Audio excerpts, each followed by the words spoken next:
ମୋ ନାଁ ଶରତ ଦାସ। ଆମେ ଏଇ କାର୍ଯ୍ୟକ୍ରମ ଆଜିକି 25 ବର୍ଷ ହେଲା କରୁଛୁ। ଆଉ ସାହିର ସମସ୍ତଙ୍କ ସହଯୋଗରେ ଏ କାର୍ଯ୍ୟ କରୁଛୁ। ଆଉ ହଁ, କ୍ଲବ ପିଲା ଆଉ ସାହିର ସବୁ ପିଲା ଆସିକି କାର୍ଯ୍ୟ କରୁଛୁ। ଆଉ ଖୁସିରେ ଚାଲିଛି କାର୍ଯ୍ୟକ୍ରମ। ଦିନକୁ ଦିନ ଅଧିକା ସିନା ହଉଛି, କମ ହଉନି। ଗୁରୁଚରଣ ବାରିକ ପ୍ରୋଗ୍ରାମ ଆଜି 17 ତାରିଖ ଆରମ୍ଭ ହେଲାଣି। 17 ତାରିଖ ଆରମ୍ଭ ହେଲାଣି। ଆଉ 17 ତାରିଖ ଦିନଠୁ ଏଇ କାର୍ଯ୍ୟକ୍ରମ ଚାଲିଛି। ପ୍ରତିବର୍ଷ ଏମିତି ହୁଏ।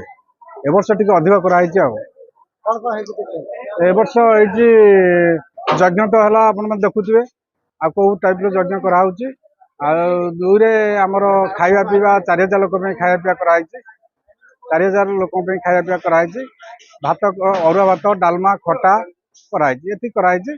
ଆଉ ଯେହେତୁ ଏତେ ଗୁଡ଼ିଏ ଲୋକ ଖାଇବେ, ଅନ୍ୟ କରିବା ପାଇଁ ଆମେ ସକ୍ଷମ ହେଇପାରୁନୁ। କାଲି ଆମର ସାଂସ୍କୃତିକ କାର୍ଯ୍ୟକ୍ରମ ଅଛି। ରାମ ନାଟକ କରାଯିବ, ବାଳିବଦ୍ଧ। नमस्कार, मो ना पूजा बेहरा। मैं 21 नंबर वार्ड कर्पोरेटर। आज जो देखुं आम रामचरित मानसर आज शेष दिन। यहाँ 17 तारिख दिन आरंभ हो आज यार पूर्णाहुति होती यज्ञ शेष होती।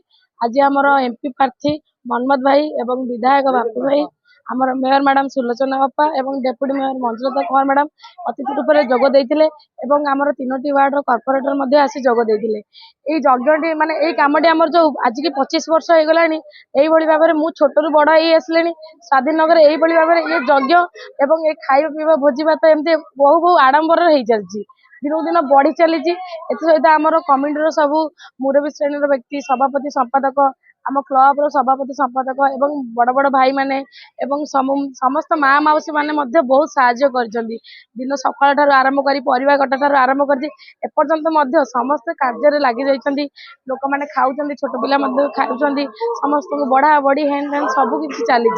तेणुकर आमको बहुत खुशी लगुच जेहेतु आम विधायक बापू भाई आमको बहुत साहय कर आसिक आम पाखे पहुँची समस्ते। एति आम काफी एवं आम समस्ते स्वागत योग्य करूँ। आम खुशी लगुच आम स्वाधीन नगर यहीपरि भाव में एमती यही यज्ञ एवं रामचरित मानस आगू आगू बढ़ी चलू। समस्त सहयोगर हाथ रहू। एवं काली आमर गोटे सांस्कृतिक नाटक रही सी चालू रही आमर स्वाधीन नगर टोटाल एंटायर सालिया साही आसिक या उपभोग करती। आम खुशी लगुच भाव में आमर दिनकू दिन यज्ञ बढ़ू एवं कार्यकर्ता आरंभ हो। आमर समस्त मुरबी एवं कमिटीर व्यक्तिविशेष आम क्लब भाई माने माँ मौसी माने समस्त सहयोग रखि था।